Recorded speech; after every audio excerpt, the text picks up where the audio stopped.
guys, today is my rest day, pero super dami ko pa rin inasikaso. So finally naayos ko na yung bank account ko, pero kwento ko na lang yun sa other vlog para mas in detail. Pero ayun nga, naayos ko na yung bank account ko, and then I also applied for a credit card. Tapos today is also my first parent-teacher conference, yung one-on-one with the teacher ng kids sa school. So basically, di-discuss lang nila how your kid is doing in school, ganon, kung ano yung mga subjects na magaling siya or nag-excel siya, or kung saang subject siya nahihirapan, ganon. Tapos kung ano yung mga pwede mong magawa as a parent sa bahay, ganon. So nakakatuwa naman siya, very helpful yung conference. Tapos ayun, meron din silang paper na ibinigay, so parang I'm not sure kung yun yung parang report card nila, kasi isang paper siya, isang bond paper siya, ganun kalaki. And then may mga naka-print out na subjects, and then yung score nga ng bata. Ayun. Hopefully naririnig nyo ako, and hindi nyo masyadong naririnig yung ingay sa labas, kasi may inaayos, parang may nagko-construction sa tapat namin na condo. But anyway, after nung bank, dumaan kami ng cousin ko sa Ross, and then sa Big Lots, and then Dollar Tree. Ayun, ibang branch na Dollar Tree to, hindi yung usual kong pinupuntahan. So medyo mas malaki siyang branch. Tapos namili kami ng mga Christmas decor. So mga mura lang, and konting-konti lang yung binili ko. Kasi syempre, bagong salta lang tayo dito sa US. So kailangan muna magtipid-tipid. Pero I still want to decorate the house, especially for the kids. Kasi ayun, naghahanap na rin sila ng Christmas decor sa bahay. Kasi nakikita na nila yung mga ibang bahay. Meron ng lights, meron ng mga garlands, ganon. Marami nang naka-display sa labas. So ayun, medyo nagtataka na rin sila kung bakit hindi pa ako nagde-decorate ng bahay namin. Sa Pilipinas, parang first week ng November pa lang nakatayo na yung Christmas tree namin, ganun. Pero ayun, so again, tipid hits lang. So konti lang yung pinamili ko, tapos mga mura lang. Para lang mapalagpas ko tong season ng masaya and festive pa rin naman yung bahay, especially for the kids. And then siguro next year na lang ako babawi ng mga medyo bonggang decorations, ganun, or alam mo yun, yung mga medyo aesthetic na ganun. Pero for now, ayun, tsaga-tsaga lang muna tayo. So, here is everything that I got. Itong malaking bag na to, hindi ko siya binili. Mga Christmas, ang tawag doon, mga balls na binigay lang din ng pinsan ko yan. And then, this other bag din. So, this one lang, itong dalawa, and then yung garland, tapos yun lang yung mga binili ko. So, konti lang talaga, kasi maliit lang din naman yung space namin. And maliit lang yung Christmas tree na meron kami. So, ito yung Christmas tree na binigay ng mama ko. Maliit lang to, as in. Tapos, ayan, yung halatang fake na Christmas tree. Pero, ayun, okay lang. For starters lang muna. Tsaka na ako gagastos talaga ng mga bonggang decorations ng bahay. Pero for now, tipid-tipid lang talaga muna tayo and work with what we have. Ayan, so, etong Christmas tree na to, wala nga siyang paa eh. Pero, I'm thinking na ipapatong ko na lang siya dun sa table. Ayun. Kaya, ako bumili ng basket. Basta, anyway, papakita ko lahat sa inyo during the haul later. Una kong nakuha sa Ross is this one. So, this is a red velvet tree bow. So, ayan. Pang Christmas tree daw siya. Pero, malaki kasi siya. So, ako, bala kong gawin dito is ito yung isasabit ko sa front door namin. Kasi gusto ko sanang, gusto ni Aiden sana maglagay ng wreath dun sa front door namin. Pero wala akong makitang bet ko yung design. Tapos yung iba, alam mo yun, medyo hindi na siya presentable. So, ayun, medyo late na nga yata ako namili ngayon kasi naubos na yung magagandang designs. Pero anyway, ayun, I saw this. Iniisip kong gawin dun sa front door namin is yung meron to, and then yung parang meron akong red ribbon na ilalagay na pa ganon. Yung parang mukhang present yung door namin, ganon. Nakita ko siya sa Pinterest pero bumili rin ako ng ribbon, pero hindi ko sure kung sakto or kakasya doon sa pinto namin. Pero kung hindi, ito na lang sasabit ko. Pretty pa rin naman. So this one is from Ross. It is for $3.99. Ayan. I got 2 rugs na decorative. Ayan, accent rugs yung tawag. So it's this one. Ito, medyo malaki. Malaki siya, and then this is only $4.99, so $5. So, this one, and then I have this one. So, this one naman is $5.99, so $6.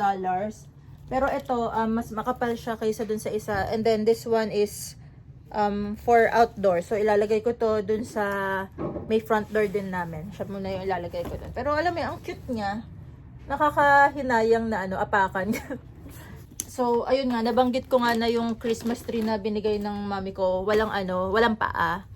So, ang naisip namin na solusyon nung pinsan ko is either hanap kami ng styrofoam, i-stick namin sa styrofoam, gano'n, tapos tatakpan na lang namin ng box, gano'n. Or, ano tawag doon, yung meron balde, gano'n, or something, may pail, tapos lalagyan namin ng pabigat sa loob. Ayun nga. Pero wala kami nakitang pail. So, ito, bumili na lang ako ng basket, ganito. This one is $10.99 lang. So, $11. Sa Ross din to. So, ayan. Maliit lang siya. So, dito ko nga pala planong ilagay yung Christmas tree. And then, para hindi siya umalog-alog, lalagayan ko na lang din ng makapal na kumot sa loob. Ayan. Yung kumot na hindi ko kinagamit. Tapos, ang cute lang niya. Tapos, kung matapos man yung Pasko, di ba? Pwede ko pa tong gamitan na storage dun sa sala namin. Sa may living room area. Tapos, ang plano ko, lagyan ko na lang siya ng mga blankets for the couch, ganun. Kasi medyo malamig pa nga. For now, kasi yung blanket namin, nakasabit lang sa couch. Tapos, ayun, medyo makalat siyang tignan. Ayun. So, anyway, that's that. And then, not Christmas related. Bumili lang din ako ng headband. So, naiinis na ako sa buhok ko. Itong dalawa is $3.99, so $4. And then, just some underwear for my son. So, Hanes, 4 pieces is $11, $10.99. 4 pieces na siya. And then, this one, I'm very excited about. Parang early Christmas gift ko na to sa sarili ko. Kasi sa Philippines pa lang, nakikita ko na to, dati pa. Tapos, alam ko na, yung seasonal, iba't iba yung shape niya per season. So, ito, nakita ko siya sa Ross on sale for $6.99. So, $7 lang. And it's this one from Dash. So, mini waffle maker. So, heart siya. So, I think this one is for, tawag na? Valentine's Day. Ayun. Wala akong nakitang for Christmas eh. Pero alam ko meron din na waffle maker na naka-shape siya ng snowflake or tsaka Christmas tree, parang ganun. So, yun sana yung gusto ko. Pero, ayun, wala doon. Ito, naka-sale. So, kinuha ko na lang din siya kahit hindi Valentine's. So, that's it. That's all that I got from Ross. Tapos, lumipat kami ng Big Lots. Pero, super konti lang din yung nabili ko sa Big Lots. So, ayun, sa Big Lots, gusto ko nga ng garland. So, ito yung garland na nakuha ko. So, this one is $10.99. So, almost $11 na. And then, 60 feet na siya. Meron din silang isang version na may built-in na lights. So, gusto ko sana no. Tapos, parang around $12.99 lang siya. $13 or $14. Parang ganon. Mas mahal lang siya ng konti. As in, konti lang yung difference nila. Tapos, may light na yung isa. Pero ito kasi, ito yung kinuha ko. Kasi, pwede ko siyang gupit-gupitin. Parang kung anong length lang yung kailangan ko, diba? So, ito na lang muna. And then, lalagyan ko na lang ng Christmas decors, yung mga balls or ornaments, ganun. Kumuha ko nito, ang cute lang. So, hand soap lang siya na fresh pine yung scent. Tapos, this one is $2.49 lang. So, sa Big Lots, I got this for $5.29. So, yung ribbon na 6.35 centimeters. Okay. So, medyo naman pala siya. Pero feeling ko hindi to kasha yung isang ganito. Ito yung iniisip ko na ilalagay ko dun sa front door nga namin na parang mukha siyang present yung yung datingan and then yung ribbon. Pero mukhang feeling ko hindi to kakasha. Let's see. Pero I got this. This is only $5.29. Tapos last thing that I got from Big Lots is this one. Mug ulit. Cute. Super cute. So, Christmas tree na mug. This is $5.99. Cute. So, almost $6. Ayan. Parang feeling ko kada haul ko, meron akong Christmas mug na kinukuha. So, meron na akong gnome and then meron akong snowman. Tapos, eto, nagde-debate ako whether this one or yung face ni Santa Claus. Mahilig talaga ako sa mga mugs na decorative and yung, alam mo yun, yung mga ganito, yung mga may design. Pero, ayun, nagpipigil na nga sana ako na wag kumuha ng mugs for Christmas kasi nga meron na akong snowman, ganun. Pero this is too cute. Hindi ko siya kayang i-pass up and I know iisipin ko siya ng matagal pag hindi ko siya binili. So, I got it na lang. Medyo nagde-debate pa nga ako dun sa Santa Claus kasi ang tagal ko na rin gusto nun, pero ito na lang talaga, last na to na for Christmas. So sa Dollar Tree naman, ayun nga, ibang branch ng Dollar Tree yung napuntahan namin. Medyo mas malaki siya, so mas maraming options, gano'n. Pero I don't know, konti lang talaga yung mga kinuha ko. So let's start with this one. Pag Christmas kasi, lagi kami nagfa-family picture. So, meron na akong Santa hat from my last haul. Tapos, I got this one for Kayla. Tapos, meron pa kasi kami isa pang reindeer hat eh. Akala ko, so this one. Ayan, binigay to ng pamangkin ko kay Kayla. Ayan, okay lang, same na lang. Cute pa rin naman pala. Tapos, meron kami dalawang Santa hat for our Christmas pictures. Saan yun? Sa Dollar Tree, ayun. So, what I got, let's start with this bag. So, again, sa Dollar Tree, lahat $1.25. So, mura lang yung mga nabili ko. Tapos, ayun nga. So, first thing I got from Dollar Tree is this one. So, I got 4 of these. Ayan, 4. So, pero syempre, this is only $1.25. Wag na kayong mag-expect masyado about sa quality. This one, I don't like the quality that much. Pero wala kasi akong makita pa na ano. Yung gusto namin ni Kayla, yung stockings na may letter ng initial namin. Ayun. Just in case na makapunta ako sa Target or sa Walmart, tas may makita ako, I'll try to get some more. Pero for now, ito na muna. Decorative lang naman muna. No, sa Big Lots, ayun, meron yung gusto namin. Pero maliit lang siya na stocking, ganun. So, iniisip ko, kukuha sana ako para dun sa ilalim lang ng TV namin. Para saktong-sakto lang yun na size. Para dun sa ilalim ng TV namin. Kaso kulang yung letters. So, dun sa color red na stockings, walang letter J yung sa name ko. Tapos yung wala ring letter R para sa asawa ko. And then yung merong white one na with fur, ganun. Ang cute din sana. Kaso ayun, wala ring letter R. So kulang-kulang na yung letters. So syempre, hindi na ako kumuha kasi kulang naman for our family. And then I got a bunch of these ribbons. Red ribbons, ayan. So, maraming iba't ibang styles nito dun sa Dollar Tree. So, ito yung style na nakuha ko. I thought kasi, nauna ko kasi bilhin yung sa Ross. Yung velvet. So, walang velvet na ganito kaliit lang. So, this one, ilalagay ko sa may stairs namin. Or basta somewhere dito lang sa loob ng bahay. So, I got a bunch of these. I think 6 yung kinuha ko. Ayun, para nga sa stairs. And then, para sa maybe sa kitchen, ganun. Got a bunch of these then. Snowflakes. Ito actually, yung ganitong style, hindi ko siya aesthetic. Hindi ko siya masyadong trip. Pero, ayun nga, limited lang yung options ko. And then, inisip ko nga talaga na next year na lang na ako bibili ng, you know, mas makakapag-prepare ng maayos for the holidays. But anyway, I got this one, yung snowflakes. Okay lang naman din siya para tignan pag sa ano. I guess pag sa picture okay na rin naman siya. So ito, tatlo na siya in one string. This one bala kong isabit sa may window namin, doon sa sliding door namin sa baba, para pag alam mo yun, pag nakatingin ka sa window, meron mga snowflakes, ganon. Since meron ng yung pinsan ko may binigay nga sa akin na Christmas balls, hindi na ako bumili ng mga Christmas balls, pero balak nga namin na candy cane sana, or red and white. So, dahil dito, actually, this one is, mami ko yung bumili, nadaanan niya lang din daw sa Dollar Tree din yata.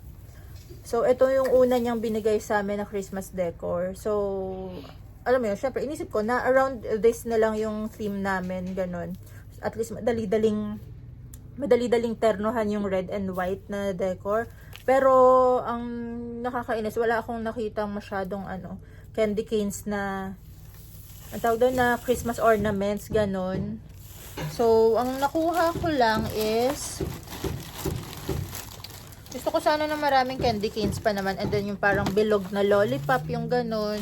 Para candy land ang datingan. Pero ayun, wala. So, ang nakuha ko lang is this one. So, candy cane pa rin naman siya. Pero, ayun, hindi ito yung ina-expect ko sana. But, ayun, pati nga ito nagkakaubusan na doon. So, 3 na lang na yung nakuha ko. Wala na ako ibang nakuha. Wala na ako ibang nakita doon sa store. So, I got this. Pero okay lang nga kasi maliit lang yung Christmas tree. And then, I got this one. Ayan, ang cute. Feeling ko pag pag nakasabit na doon sa Christmas tree, ito 2 lang yung kinuha ko. Pag nakasabit na to doon sa Christmas tree, I think mas magiging maganda siyang tignan. Pero, ayun, hindi ko nga siya ganun ka-aesthetic. Pero, you know, for the kids naman. And then, I got a star topper. Christmas related, nakakakita lang din ako ng bath bombs dun sa Dollar Tree. So, this one is astronaut. Tapos, unicorn and robot. Ayan, ang cute lang. So, kumuha na rin ako pang bath time ng kids. And that's it sa mga pinamili ko. Super konti lang. Pero, marami pa rin akong decors na, ayun nga, binigay sa akin ng pinsan ko. And a few from my mom. So, aside from this, yung mami ko kumuha rin siya ng ganito. Ayan, parang siyang string. I honestly don't know kung saan ko gagamitin ko. Ano to, saan ko siya gagamitin. Pero, ayan, hahanapan ko na lang siya ng purpose. So, etong next items, mga bigay nga lang to ng pinsan ko. So, first thing, actually, hindi ko pa rin to natitignan eh. Hindi ko pa siya na-check kung ano yung mga itsura. Pero sinilip ko lang, maraming red na Christmas balls. Kaya hindi na ako bumili ng balls. So, first thing is this. Ay, ang cute. Cute. And then, meron din ganito. Ay, natanggal yung ano. It's cute. Ayan, meron ganito. Alang, cute. I'm cute. Got a bunch of yung mga ganito. Ayan, yung pwedeng lagyan ng pictures. Ayan, so maghahanap muna ako or mag-print muna ako ng pictures ng kids. Pwedeng ilagay dito. Cute din. So, ito nga, I have a lot of red Christmas balls. Red and white yung balak ko, pero, it's fine. And this one. Ito may mga ganito. Ibang. Tapos, meron din Christmas lights dito, pero check ko pa kung gumagana. And that's it, I think, for my Christmas haul. And not too much. Hindi siya masyadong aesthetic. Hindi siya mamahalin. Hindi siya, alam mo yun, pang Pinterest, pang Instagram, pang social media, ganon. Pero for now, okay lang yan. Starting lang naman tayo. And as long as masaya pa rin naman yung family, masaya pa rin yung kids, okay lang. Festive pa rin naman yung, yung bahay. So, anyway, ayun na nga, that's all that I got for Christmas decors. Ang hindi ko lang nabili is table runners, yung pang decorate ng dining table namin and para dun sa may TV sana, ganun. So, ayun na nga. Ito na talaga. Finish na talaga. So, that's it for my haul. Super konting Christmas decorations lang. And hindi siya ganun hindi siya pang, again, hindi siya pang Instagram, pang social media or whatever. Pero, as long as the kids are happy, and the house is festive, okay na yan. For now, ganyan lang muna. Wag muna tayo mag-inerte. But if you have any other questions, or meron pa kayong ibang gustong malaman kung saan nabibili or something, I'll try to find it for you guys para makahanap din kayo ng mga affordable items, especially for Christmas season. By the way, yung nagre-request na full English yung vlogs ko. I'm sorry, ayun, kung nagtatagalog ako sa mga vlogs ko. Pero I'll try to put an English subtitle na lang, ganon. And I'll try to make a full English vlog so other people can understand din na hindi marunong magtagalog. But, yeah, I guess that's it for this vlog. I'll see you guys on the next one. Bye!